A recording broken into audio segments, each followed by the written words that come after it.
Welcome back to the Metal Command podcast. Tony here with you, and today I'm bringing you an interview with former Iron Maiden and Wolfsbane vocalist Blaze Bayley.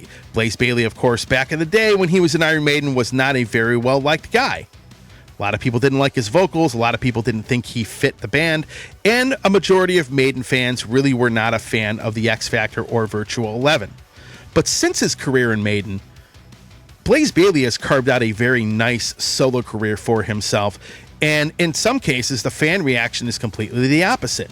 People love his solo work. A lot of people will even go as far as to say his solo albums are better than what Iron Maiden is putting out these days since Bruce rejoined. Nevertheless, I had a great interview with Blaze, and I'm bringing it to you right now.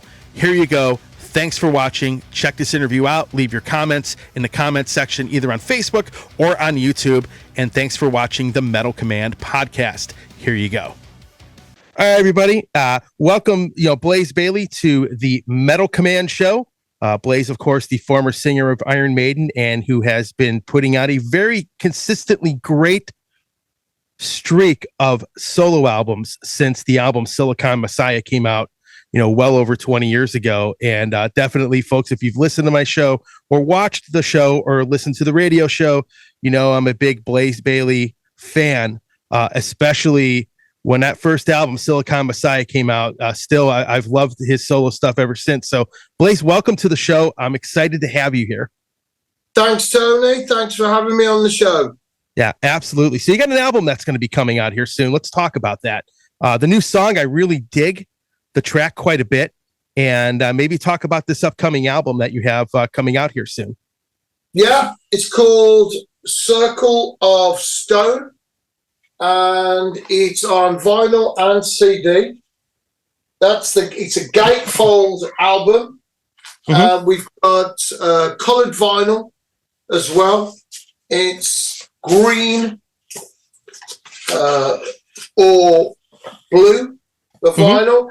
And it's in a regular dust cover because we had problems in the past with shipping where when we had all the lyrics on the cover and everything, sometimes the edges would get worn. So we have a booklet now. We produce a booklet to go with it. So all the lyrics are there in the booklet, and you've got some more art. And it's very much an album of two parts. We've used the vinyl format. We really like the vinyl format, two sides and everything.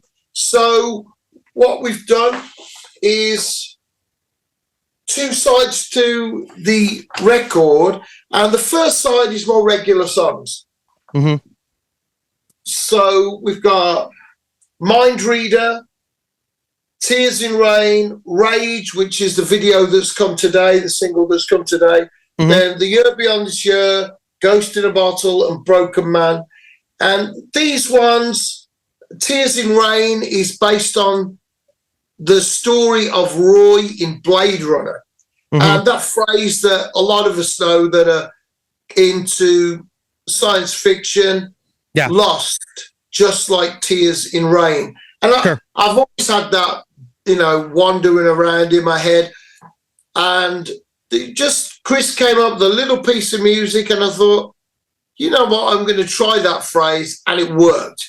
It was a great feeling. And, in that final scene, Roy, who is like a more than perfect machine, he's only got a 4 or 5 year lifespan, and he's desperately trying to find more, trying to find a way to continue his life. And the man who is hunting him down and trying to kill him, in the end, he saves that man from dying, and he gives his own life, really. In the last few seconds of his life, really, he becomes human and has the compassion of a human. So it was great to have that. Mind Reader is judging people by the way they look. So someone takes a look at you and they decide just who you are and just how useless you are how stupid you are, how dumb you are. And they've decided all that because they think they're so smart, they can read your mind, that they know what you're thinking. Well, that's what it's about. It's called mind reader because they can't read your mind. They don't know what you're thinking. And if they could read your mind, they would see that I'm ferocious and I'm getting up and I'm going to carry on and I'm going to keep going and I will become unbeatable. It might take a while, but that's it. And with Rage, it's the story of Prince Llewellyn from, I think, 1200 AD in Wales, and he fought the English, a Welsh king, and his favourite hound, his favourite hunting hound, his best friend, he killed by mistake because he flew into a jealous fit of rage. He called for his hound to go hunting, no sign of him. And when he came back, there was his hound with blood round his mouth. And there he went up to where his baby son was. There's blood on the nursery walls. The cot is overturned. And he instantly thinks the dog has killed the baby. And he kills the dog. He flies into a rage and kills the dog. And then he hears the baby cry. And he turns over the crib. And there is the baby alive. And there next to the baby is a dead wolf. So what has happened, his hound, his faithful hound, has fought to the death with a wolf to save his baby son. And tragically, because he flies into a rage and loses his temper, kills his best friend that has been so loyal to him. And I thought that was a story, even though it comes from 12th century. I thought, you know what? People do lose their temper. We do fly into a rage. I've done things I'm not proud of because I lost my temper and did stupid stuff. And I thought that was a nice way, almost a parable, to tell that. The year beyond this year is a little bit spooky because I finished the album. I just agreed to the master. And the next day, that was Friday, Saturday, I had a heart attack. So I nearly didn't see this album. That's incredible. And on the year beyond this year, the sentiment of that is, I'm coming.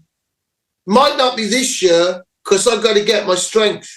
I've got to get fit this year. But next year, the year beyond this year, oh yeah, I'm on my way and you won't stop me and you won't break me. And but, you know, it takes a year to recover from open heart surgery to get your strength back. And it seems really weird now. It's very, very curious that I've written, before I've had a heart attack, the year beyond this year. And it takes a year to come back. And then the ghost in the bottle is the problems in your life that you have. Well, if you can boil them down, and imagine them fitting into a bottle, you can see how small and insignificant they really are. And then the broken man, but that's really, it's my story, but it's a thank you, directly saying thank you to my fans that supported me and believed in me. And I couldn't work for 6 months because of the heart attack. You're not allowed to do anything. You're not allowed to lift anything. I couldn't go to work, and my fans supported me. And I've been down many times after Iron Maiden. I've been broke. I had to work in a factory. I had to work in a shop. I worked as a driver. I spent all my money on making albums and keeping a band together, and it didn't work. And that was it. You know, I started again from nothing 3 times. And people believed in me. My fans believed in me. They always said, come on, when's your next tour? When's your next album? And that belief, that support, that's what's got me through. So The Broken Man is a big thank you to all of my fans. And then on side 2, this is the story, which is the Circle of Stone. So the first one is the Call of the Ancestors. And that's the ancient bagpipes calling from the past into the present. And here you've got, there's the bagpipes here. That's the past calling to the future. That's the guitar, the electric guitar. And those two are talking to each other here. And then it goes into the circle of stone. So they're calling from the past into your dream. You hear the voice. If you got your headphones on, you're going to hear that voice calling you in a kind of mysterious way. If you're on speakers, it's way over in the distance there. And that's the start of the story. And it's the journey of the righteous man. It's finding your way. The ancestors are calling you to reclaim your homeland. Yeah. But you are superficial and materialistic, and you are avoiding the responsibility of becoming a chieftain and a leader. And that's what it's about. And you get then to track 11, The Path of the Righteous Man, where our character, our central character, understands. He has to put away childish things, and he becomes worthy of leadership. And that's the story. And until we meet again, is so many people have to part who serve in the armed forces or different things and go away to conflicts and all of that. But for me, it was inspired by the feeling I have when there's been a concert and it's been magical, then to say goodbye to my fans, it's not nice, because you think, oh, just we want it to go on. We wish the night would never end. And I was just sat in the van on a very long drive, and all I could do was type with my thumbs, my messages, and I just had this idea, and that was it until we meet again. So the sadness, it's bittersweet. You're going to go, you're going to meet new people, have a new concert, do a new show, but it's the sadness of leaving the people behind as well that you've shared these moments with, and that's what was inspired. And it inspired that song, and then it fitted right into the story. Yeah. In a very convenient and spooky way. Yeah. You have had, in my opinion, I've done this show for 26 years, right? And, like the first year I did the show, you were actually still in Iron Maiden at that point. Wow. I almost feel like more people support you in your solo stuff than they did with Iron Maiden, right? Like, I remember when Virtual 11 came out, there was a little bit of a fan backlash and they didn't care for it.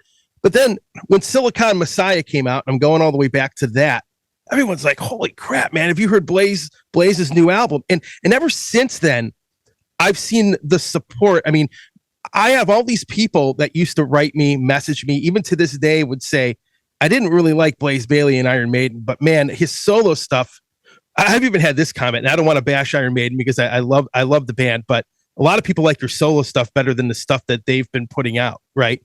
And it's been a very common thing that's been said. And do you feel that you've had more support from, now than when you did in Maiden? I think that what you're saying, there's a lot of truth to it, Tony. And I feel there's an element there of Blaze haters that will always be there and will never change. And I'm glad about that, because if they're hating me, that must mean I'm worthy of love. If they hate me so much. So, and I think they're still there, but there are a lot of new fans that come to Maiden that go, without any prejudice whatsoever, oh, that's interesting. The first two albums are different, and people get to X Factor, and some of them go, oh, Bruce sounds really different on this album. And then they find out it's me, and they go down the Blaze Bayley rabbit hole and discover the Blaze Bayley universe with 14 albums and my website and my shows and everything. And I do things quite differently. I'm a very small, independent artist. We're fiercely independent and proud of what we do. Everything we do is about fans and giving our fans good value. And when when I'm writing, I'm lucky enough that I have incredible loyal support, and I know a lot of my fans on first name terms, and I'm able to think, oh, I got to keep going. This has to be the best it can be, because I know them. I know these fans, and it has to be the best I'm able to do. And I think it drives me on. And also at my shows, the meet and greet is included in the ticket price. Yeah. So when you come to a Blaze Bayley concert, you get the meet and greet. Sometimes it's before, sometimes it's after, but every headline show, just about, we're able to do it. And so I'm in a different situation to a lot of artists in that I meet my fans and they tell me about what my music means to them, and they'll also say what their favourite song is and what their favourite album is and why. So I have this going on, a rapport with my fans that a lot of people aren't able to have. So, Tony, I think you're right in a lot of what you say. And because as my era of Maiden goes more into the past, any fans of Maiden that come now have less prejudice. And also I'm broadened out now. I've been around so long, a lot more people go, well, maybe it's time to have a listen. So it seems to be that's what's going on right now. So I think you feel it probably more than me because you're out there and, you know, it's more subjective for me.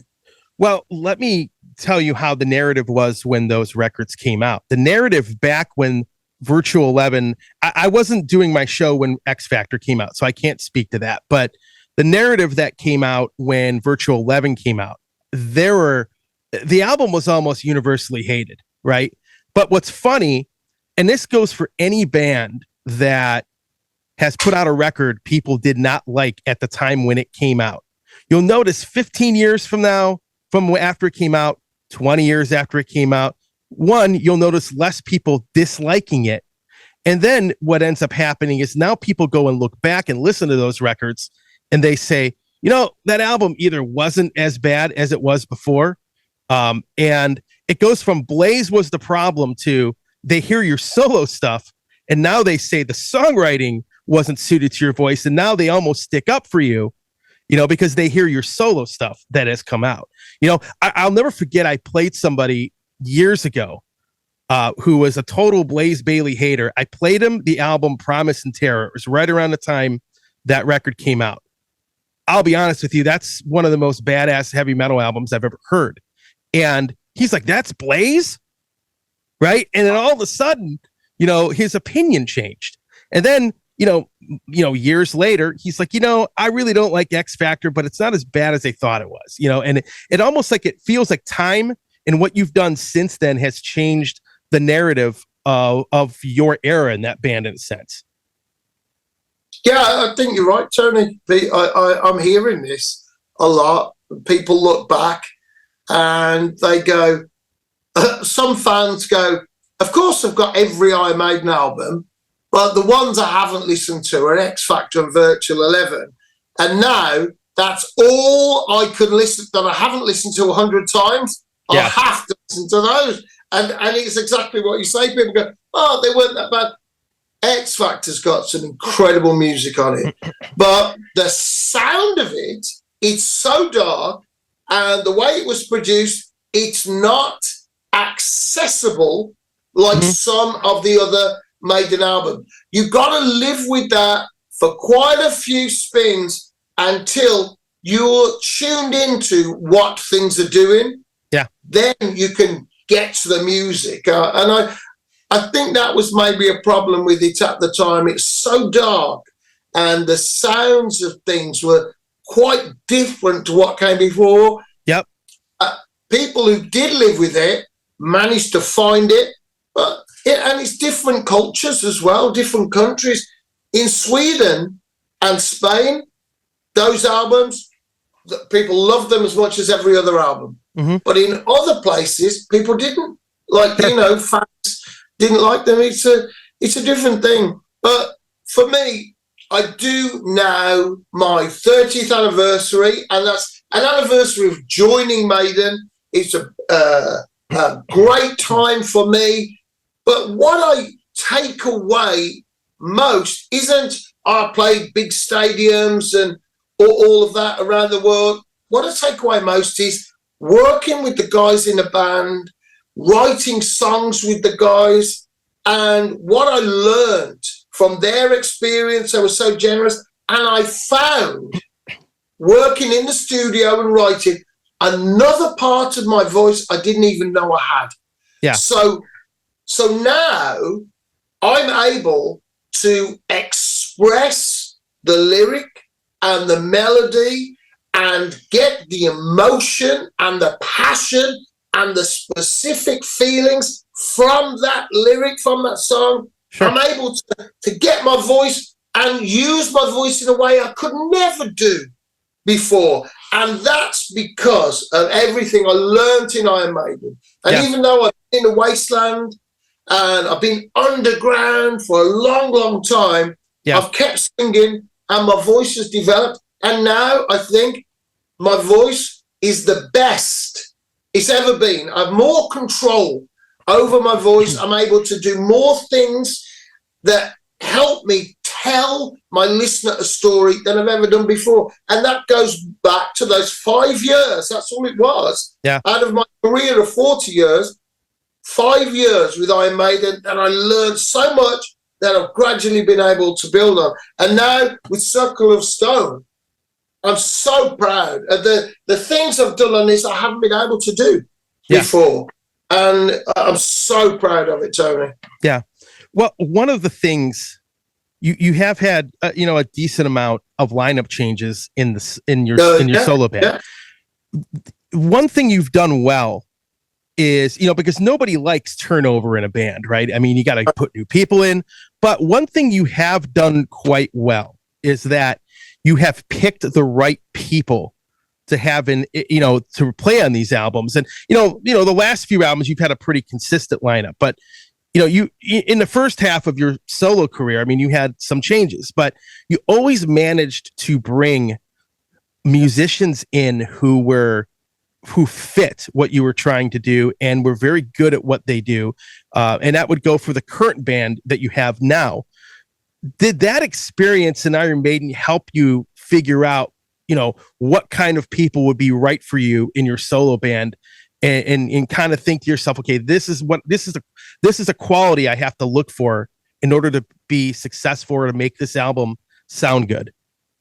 I think it's the attitude that was the biggest difference. In Maiden, there's no drinking before the concert. It's professional. The rehearsals are professional. And for me, that's great because it's all about the music. Yeah. And that's why I'm there. I'm not the best singer, but I learned to sing because I love to sing and write songs. I love to solve the puzzle of how the song gets to where it's going. So, and with that, then I thought, this is what it is to play in the top team, in the Premiership. Yeah. It's like, okay, it's soccer, as we call it in England, football, where you can play the Sunday League or you can play in the Premiership or the World Cup. Well, when you're in Maiden, you're playing for England in the World Cup and you're trying to win the World Cup every night. Yeah. And with every album, with every song. And that attitude of no, it's right to keep that standard. It's right to strive for that and keep going for that. So that was something I felt comfortable with. So when I was putting my own band together, it was tough on people. And one drummer said to me, he said, that is the toughest drum audition I've ever had. And I said, well, the reason you're in the band is your attitude. I could tell from the audition, it wasn't that your playing was perfect, because it wasn't, but it was because your attitude of, I'm going to get through this and I'm determined. So that was it. And then I think that put me at a level I was very comfortable working with professional people, and I could spot people who wanted to do well. So the Silicon Messiah band, I knew there was talent out there that had never made a record. I managed to find them. Great creative guys. We did a couple of great albums together, and we did Blood and Belief, which I think he's got so much great music, different sound on that album. And then when that fell to pieces, I was able to put the Man Who Would Not Die band together. And that was the music we made. Just fantastic, incredible, different music, a different sound, very dark and serious. And that fell to pieces. And then the next thing, and now I work with Chris Appleton and his band exclusively. The last 4 records, I think, 5 studio, 5 albums, and you know, we learned at the beginning, but the thing is the attitude. It's not rock and roll, it's metal. And the difference is where rock and roll is like stock car racing, and heavy metal's like IndyCar or Formula One. It's no one's drinking, no one's in the bar before they get behind the wheel. That's the difference. It's everybody's doing everything they can to be their absolute best to absolutely win. And that's what we all are like. Chris and the Absolver band, and when we work together, we're all like that absolute best to give the best of ourselves and make the song come to life for my fans. And that's the difference. And I've always been I've been very lucky over the last years to work with people who are doing it because they love music, not because they love fame and they want to be famous. They love music and they'd like to be in a band that can play a lot all of the time. Sure. So let's talk about, you know, some of your solo albums. So Silicon Messiah, you know, it's interesting. That album, you know, it almost kind of resonates with me because now you have AI and everything else going on in music and stuff like that. What is your opinion of that? And, you know, do you think back with all this artificial intelligence with like in photography, people creating music with it? Do you think back on Silicon Messiah now? Because you kind of had that theme with that record. And I went back and listened to it the other day and I'm like, man, this is like Blaze was predicting the future back then, you know? It was something, the time had come, it was happening then. It was happening.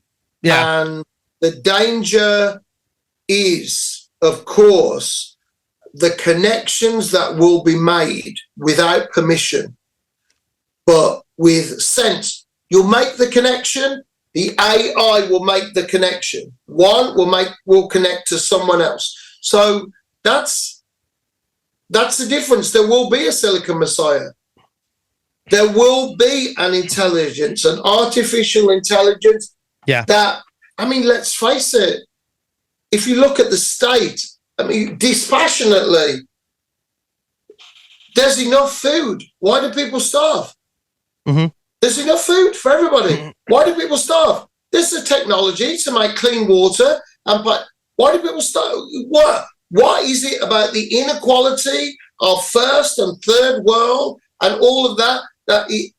Something is. So if dispassionately you come and look at the whole thing and go, well, it's obvious, really. You put this there, that there, and give them that, and then there's going to be a lot of unhappy people who used to be rich, right, and a lot of really healthy people who used to be poor. So that seems to be, but no one's going to do that But I think dispassionately, the AI, the Silicon Messiah, will do that. Yeah. Or what will happen? They'll wipe us out. Right. They'll wipe us out, and they'll come themselves, if they don't need us to maintain them, to power them, to be their matrix, we'll be gone. Yeah. I totally get where you're coming from in that, but I couldn't help but think of that album. You had, a trilogy of albums, Infinite Entanglement, and I thought those were cool. Maybe talk a little bit or elaborate on the concept behind those 3 records, because I thought they were very good. I think the story and everything behind them was really cool. And the fact that you had, this trilogy of records, talk about that a little bit. Let's go back to that and maybe talk about, the storylines behind those records. Well, what happened, I didn't have any lyrics, but I had notes and an idea for a short story. And I had to start writing the album because the way that I work, I'm independent. I go, right, when's the album going to come out? And it's quite simple. Then you just count back. Okay? You need 6 weeks for final art. That's got to be done 6 weeks before. Then it's got to be mastered, has to be delivered there. If you want it to come out here, then that means the recording has to be finished, mixing has to be finished. And you could just count back and go, all right, we've got 6 weeks to write the album before we start recording. It's as simple as that. Yeah. If you in control yourself. Yeah. So I was lucky. I had a lot of people helping me at the time. And we'd written 16 songs. And the manager at the time said, well, you haven't got the time to record 16 songs. And also you can't afford to, because it's going to take out the studio time. I thought, what? And then I started looking at the songs and going, whoa, this is a journey. This is 3 parts. This is the first part. This is getting onto the mission, the story of the man. This is a story of the journey. And this is a story of arrival and redemption. And this is the story of a man who has been betrayed and done terrible things and seeks redemption. He has been lied to. He feels he has, but no, that wasn't true. And he wakes up thinking that he's going to have a spacesuit on. In fact, his whole consciousness has been downloaded into a robot body. He hasn't been put into a spacesuit. And then he asks himself, what is it to be human? Do you have to have a body like ours? Or is the way you think, is that human? The memories, your person, is that what it is to be human? So that's the story of it. And it took place over 3 albums.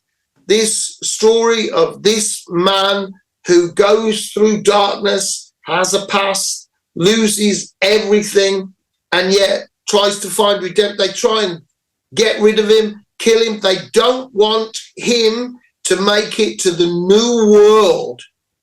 They don't want his DNA, any trace of him on the new world. They want it to be pure for them that launched this mission.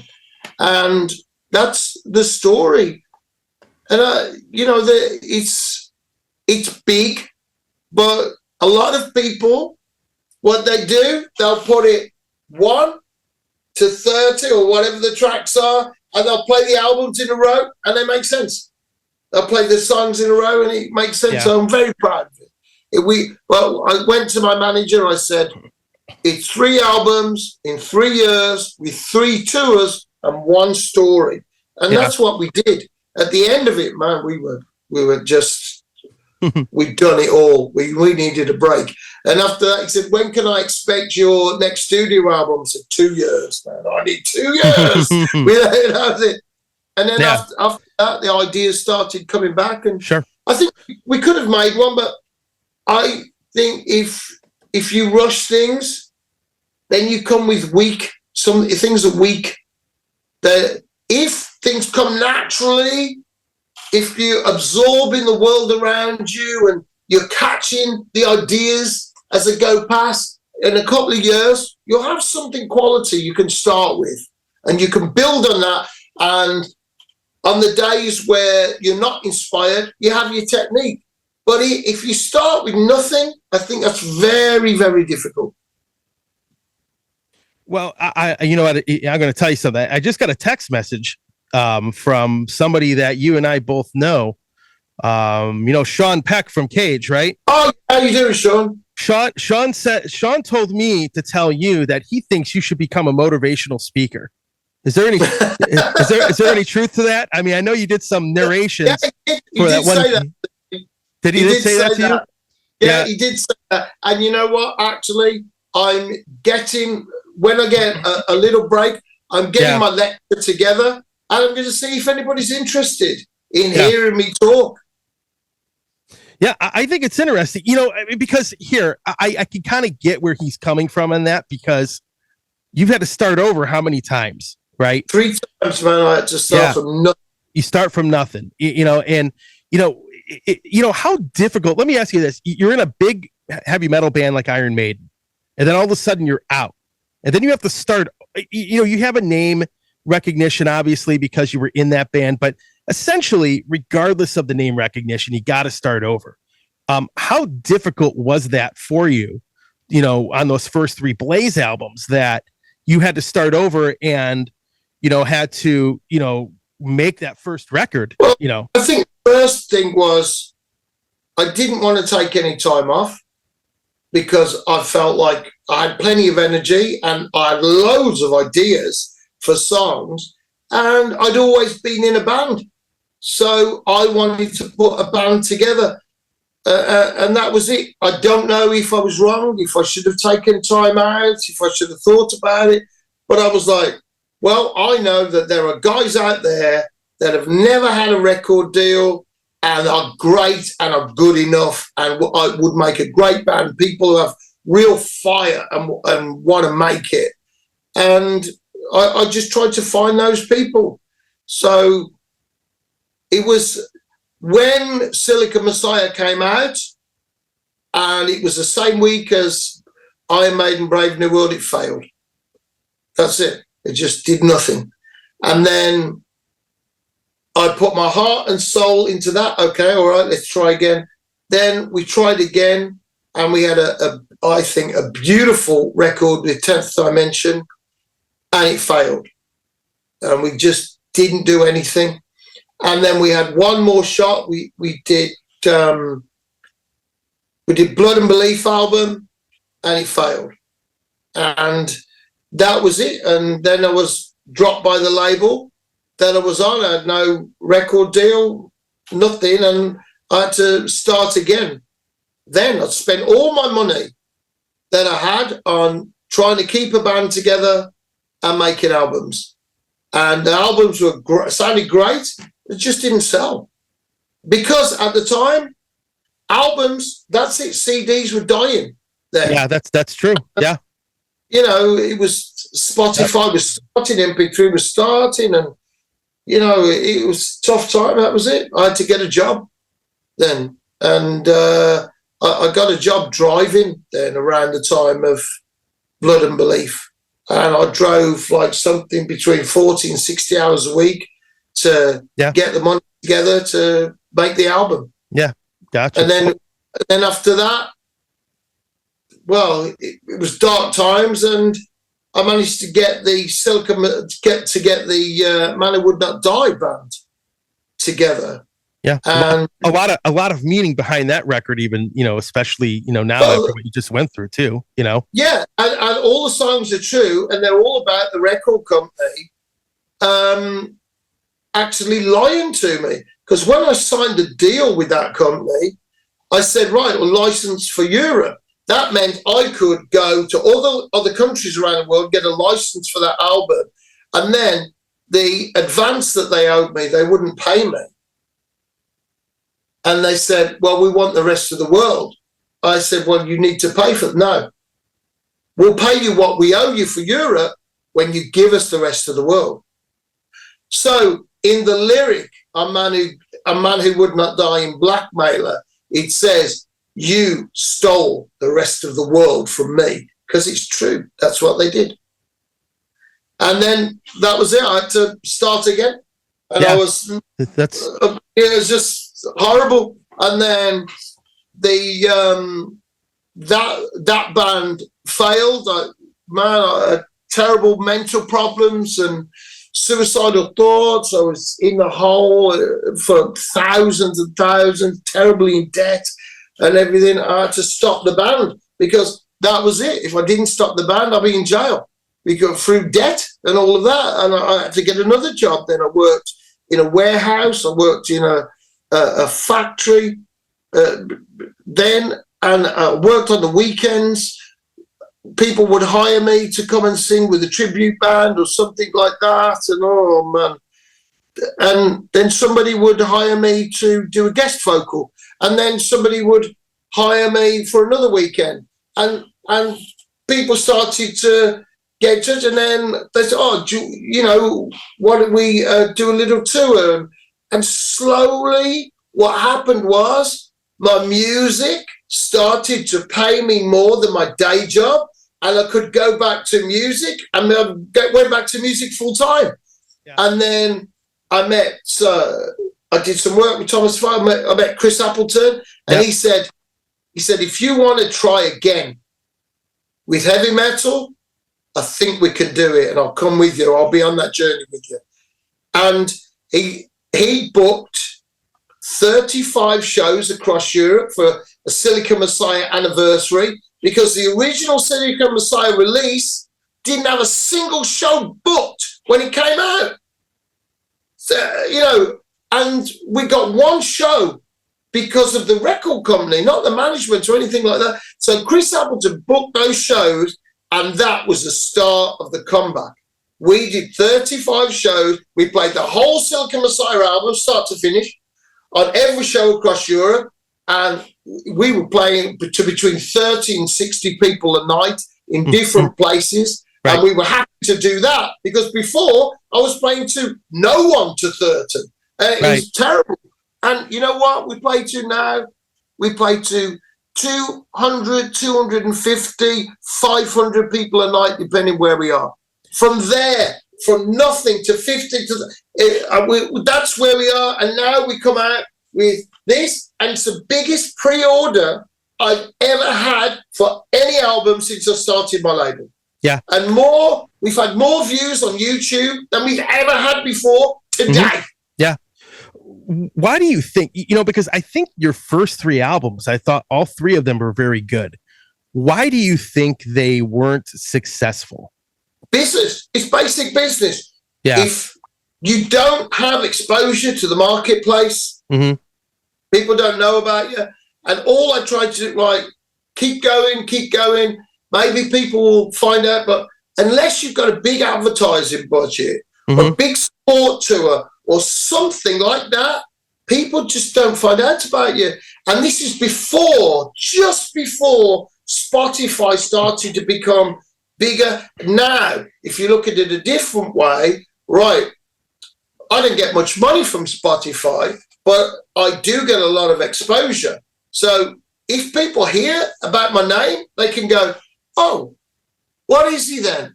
I'll just check him out on Spotify or iTunes. And, you can hear me and decide if you like me for yourself. That didn't exist then. We don't get on mainstream radio. You know, it's rare to get in mainstream music magazines. Yeah. And I think that's what it is. So those albums, though the people that got them love them, not many people really knew about them. So I think it's a thing that people go back and go, oh.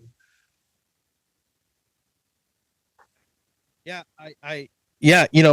it's interesting. I loved those albums. I was playing those on my radio show when they came out. I absolutely loved the records when they came out. So it's sort of, and I get it, the exposure thing. It seems like more people know about those records now than they did, when they came out, right? And I think that a lot of the Maiden fans that maybe liked you, I think with Bruce rejoining it, I think that kind of overshadowed the first record you came out, but big time. Absolutely.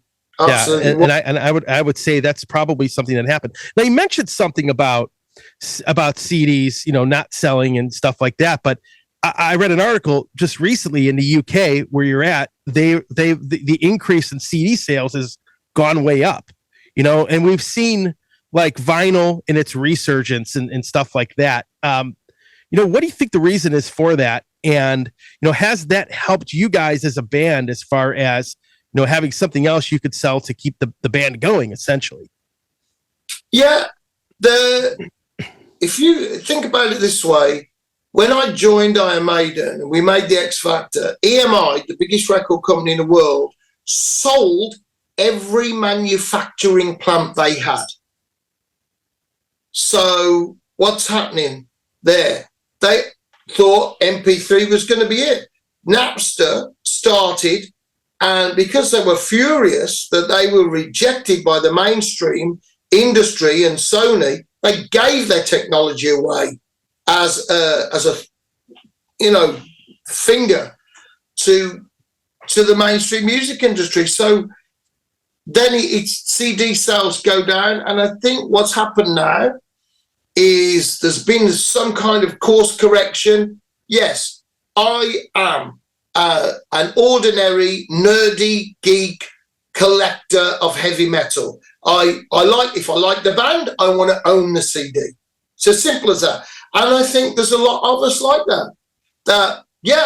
And now I think people are going, oh, I'll check that before I buy it. Because in the bad old days, the record company bought the back page, the center, they paid for a good review, they got the front cover, fans bought the new record, got it home, and it's like, oh, it's not very good. Now, they can't get away with that, because if a band makes a bad record, people will hear it and go, actually, no, I'm not going to spend a lot of money on this and buy the CD. It's just not very good. I don't like it. Times have changed.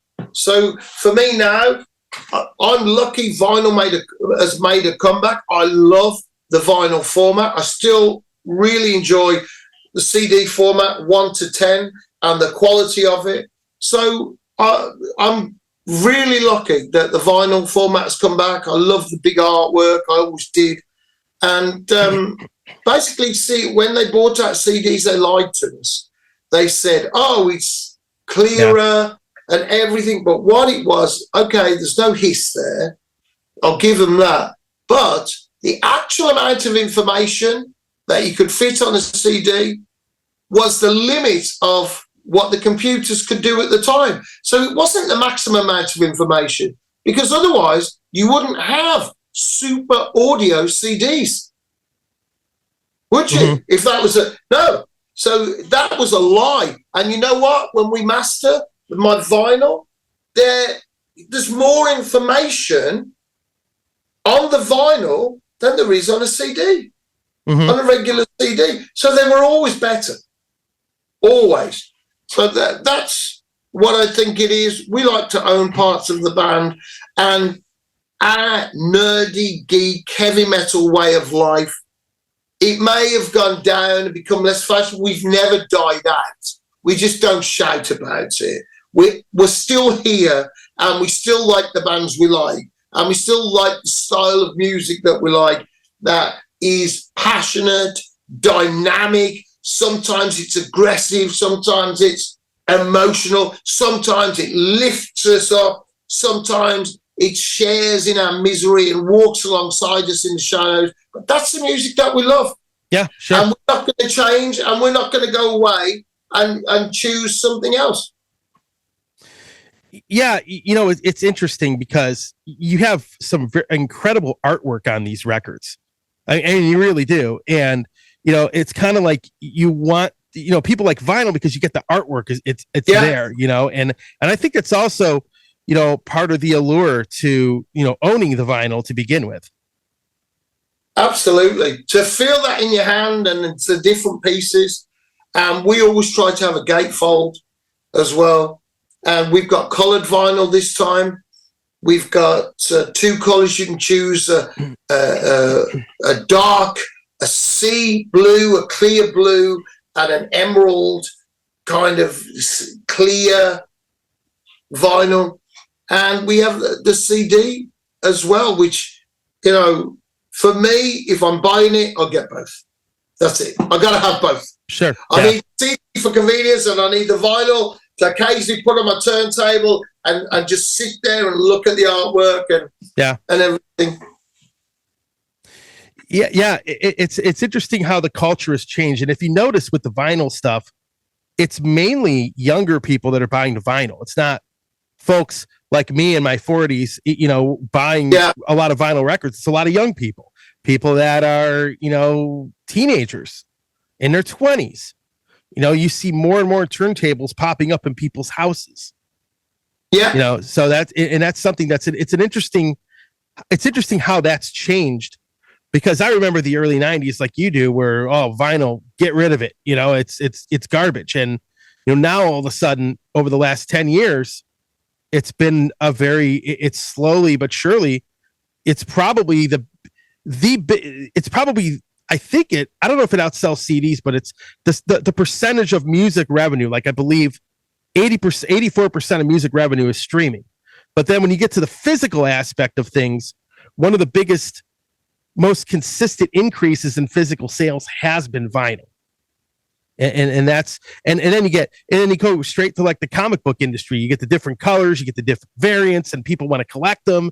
And then it's turned into sort of like this culture thing going on. And I think in a sense, I like that quite a bit. Has it been hard for you though, with the supply chain stuff going on, to get the vinyl albums printed? Yeah, there's two things that happen to us. One, just tiny. So the amount of cash that we've got available to keep things in stock is different to a big company. So at the start of the tour, this a few years ago, start the trilogy, right? We could have the CDs at the start, and after the tour, we'd have enough money to have a vinyl. Mm-hmm. Then the last time with the War Within Me album, the manager said, you know what? We've got things sorted now. We can have the vinyl and the CD on the same day released. Yeah. Man, it was fantastic. Absolutely, what a feeling that was. Sure, absolutely. Incredible. So you're holding your vinyl and you got your CD at the same time. And we weren't going, we're making a CD anymore. We're making a record now. We're doing the vinyl, side one, side two. How does it run? What happens when you turn it over? And what's the first track on side two? And all of these things, it was just a wonderful feeling and so exciting for us. So that's something that I've really enjoyed. And now here we are again with Circle of Stone. We've got the CD, and we've got a beautiful vinyl, and we've got a choice of 2 colors on the vinyl as well. It's a wonderful situation, a wonderful place to be in, to where we were. But you know what? We had to ask our fans to be patient, because we'd ordered our vinyl and we got a date for delivery, and then they said, no, it's 9 months later. Yeah. I had to ask all of my fans to wait for those 9 months. And then if you put something, you wanted to release your album, you've got to have that ready 9 months before you go to and that's why Circle of Stone was ready early, because we thought we need to get that into the pressing plant 9 months before it's actually got to be physically available. And now those are easing. A couple of new plants have opened up, they compress and do different things. So we have more than one choice now. They could bring the vinyl, or they could bring the vinyl. So we're in a much better situation. But that, man, it was horrible to say to fans, you know, after COVID, with everything else, we've got to ask you to wait for the vinyl. Absolutely. You know, it's like our friend Sean Peck, right? You know, that last 3 Tremors album took 2 years for him to get that record, right? To actually get it. One plant said they were going to do it, and then like months later said, oh yeah, we can't do it for you. And then nobody would take the business from him, because, you know, some of these large artists like Taylor Swift and like Adele they were ordering like I don't know, millions of records, and it was clogging up the system. Yeah, and us little guys, us small artists, independent, it's very different.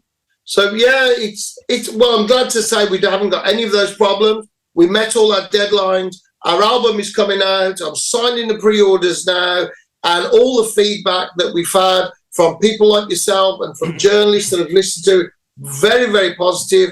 And the 2 singles that we've released, fans are really enjoying the 2 singles. So I keep pinching myself. We did the Spanish tour and every room was full. We were playing great venues, and fans that were doing the anniversary set, fans hadn't seen me for such a long time, and just incredible reaction. You think, man, from where we've been, we were happy if we had 30 pre-sale. We were so happy that we knew 30 people would be coming to see us. It was just to go from there to knowing you've got 350 people coming to the room, and that's sold out. Well, you know, it's incredible, man. Incredible. It's difficult with the cost of touring. Possible. With the cost of touring and everything too. It's really difficult to gauge what your audience is going to be most of the time, because most people now, instead of buying the pre-sale, they just do the walk-up. So you don't know if 30 people or 500 are going to show up. And it's actually I'll tell you an interesting thing after COVID is 20% of the tickets didn't turn up to the show. So that first tour after COVID, all the promotion, it was true everywhere we went. You sold 100 tickets, 80 people showed up. Yeah, that was it, and it was true every. That's starting to come back now to everybody. Just about everybody that bought a ticket is going to show up.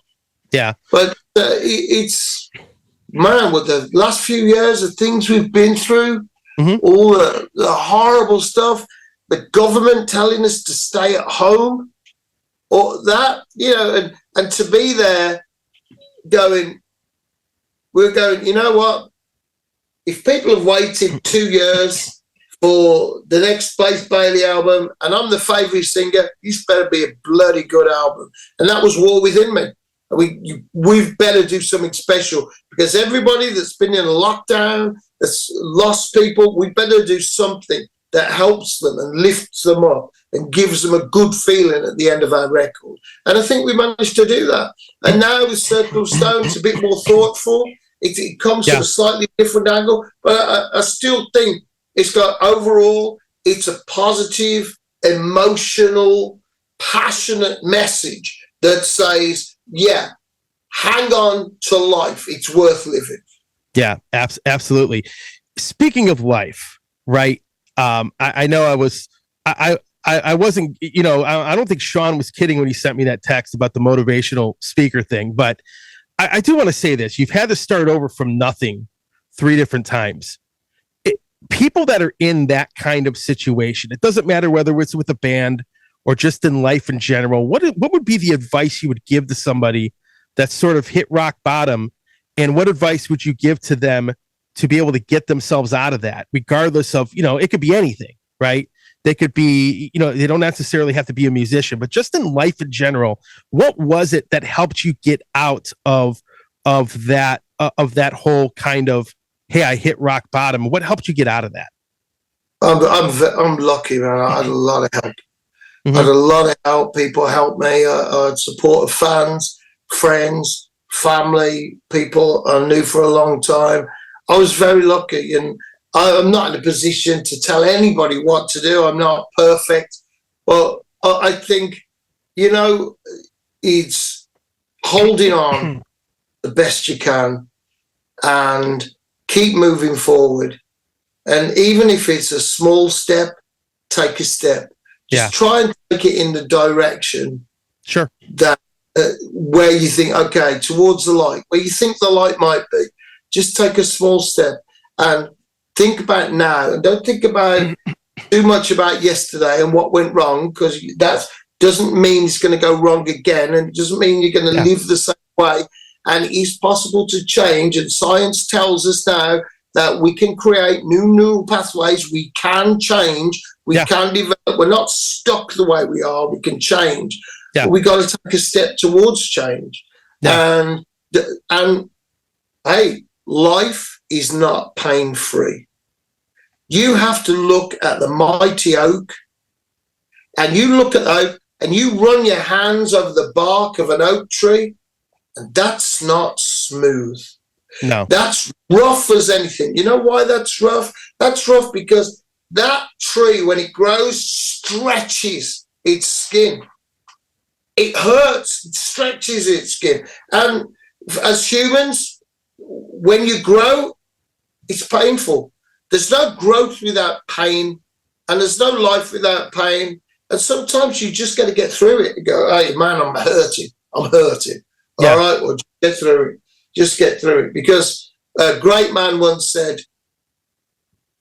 if you're in hell, if you're going through hell, keep going. Mm-hmm. If you're in the shit, if you're going through the shit, keep going. Because it's pointless standing there in the shit. At least if you're moving forward, you've got a chance. Yeah, so absolutely. Yeah. It's not always easy. It's not always easy. And I think the big problem, one of the problems that we have is that the illusion, the lie that we tell people and young people is that happiness is life without pain. Well, I don't believe that. I think, we're all going to have pain. We're all going to struggle. And happiness isn't a given, and it's not a natural state for humans to be in. No. Happiness is something that we have sometimes, and you know what? It's so rare that when you get it, you better hold on to it and jump up and down and celebrate it, no matter how small it is. And in my own life, I had wonderful things happen. I met wonderful people, and I did not make the most of it. I didn't celebrate it. I didn't enjoy it because I was always looking there. Oh, where can I get to next? Mm-hmm. Be where you are and just move forward. Yeah. Well, I've always said that in order for you to become a stronger person, unfortunately, you have to suffer in many regards. And I think that, in comparison to the time that my grandparents lived in, right?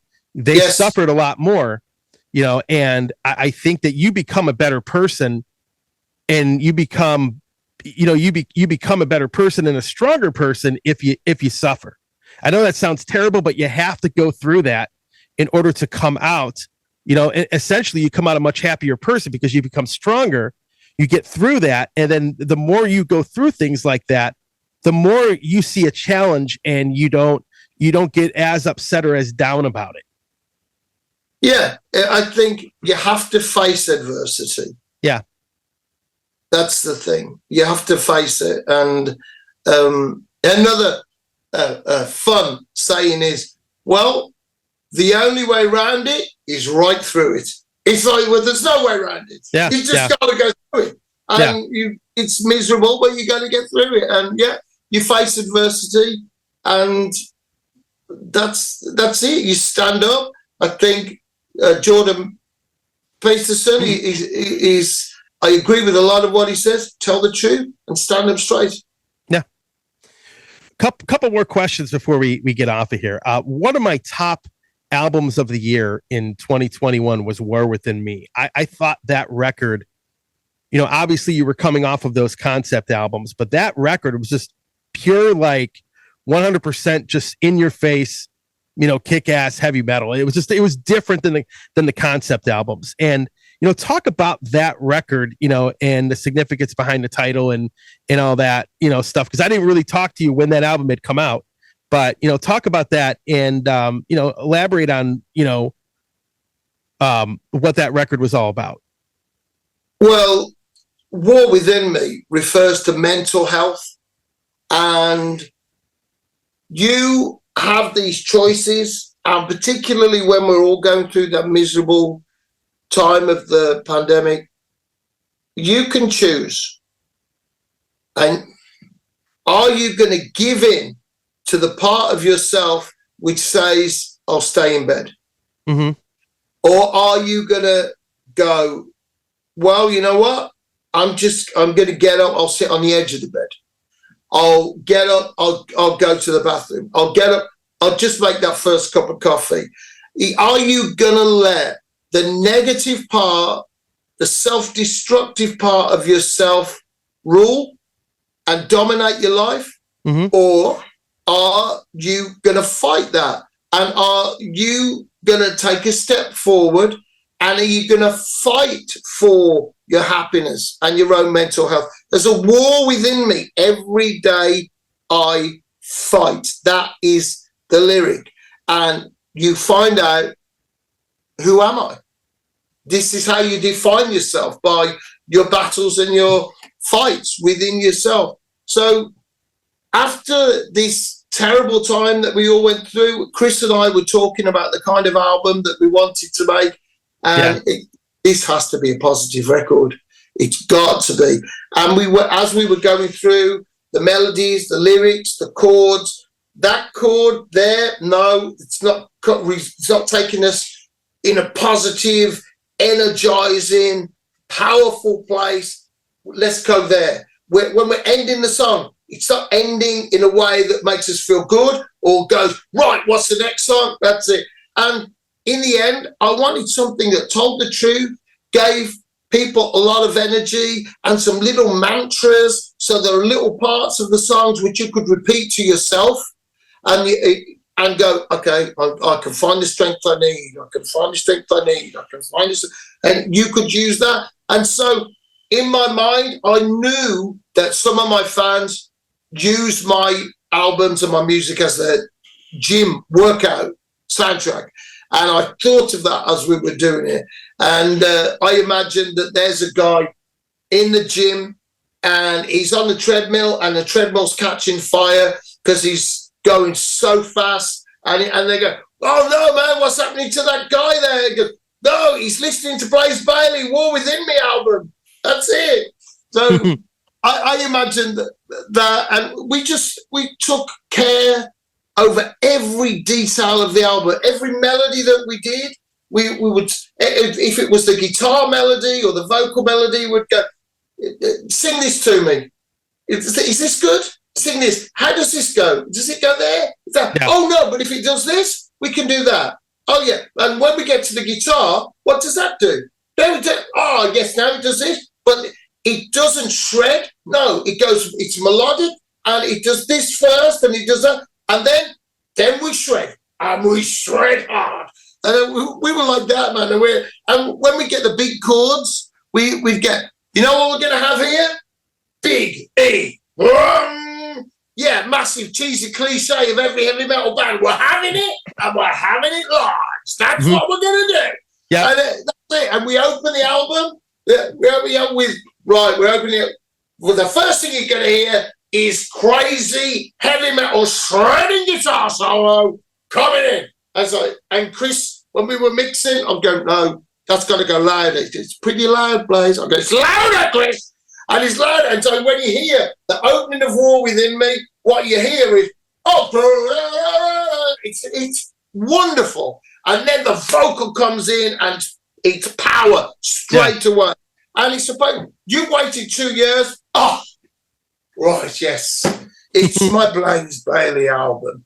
And then there are emotional things on there and questions and true stories and, you know, things about scientists and overcoming adversity and Stephen Hawking. It's kind of a traditional metal song, and then it goes in a different direction. It's about a man who was told he had 3 years to live, and 49 years later, he's still going, and he's one of a genius in the world of physics and cosmology. You know, that was the album that we wanted to make. And this album now, Circle of Stone, comes on the back of that album. Okay. We made something meticulously positive, and now we kind of let go what's coming. And this is what came to us. And part of what came to us is this story that I wanted to tell the Circle of Stone story about a man on a journey, the righteous man, and a call that we should all feel our ancestors and the lessons that we should learn from them, and the rights and wrongs and choosing your own destiny. Sure. Taking your future into your own hand. Yeah.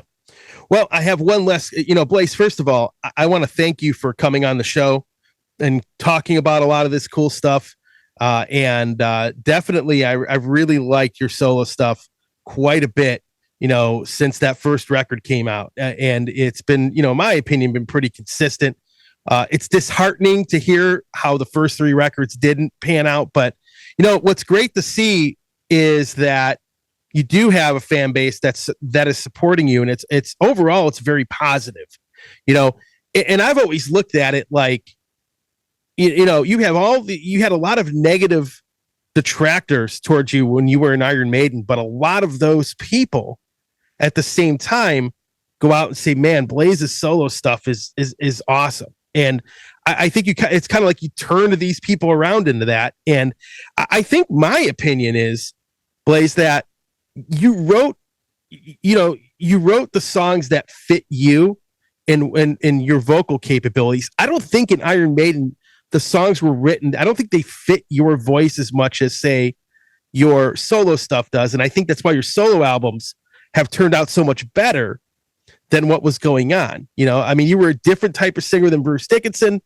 but it felt like they were writing songs for him instead of your voice. So I look at your solo stuff, because when a guy goes from that band with all that criticism, and then you go into making these solo records and it's completely the opposite.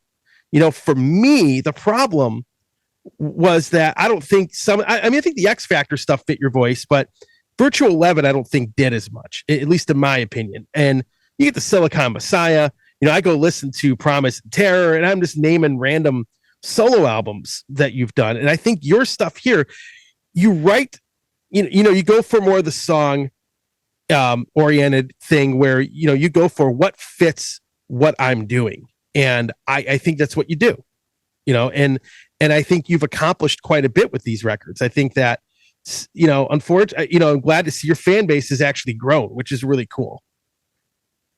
I'm very lucky, man. I'm very, very lucky. And here's a thing, after being off that horrible label that stole the rest of the world from me for a long time, I didn't sell the album. I licensed, they all came back.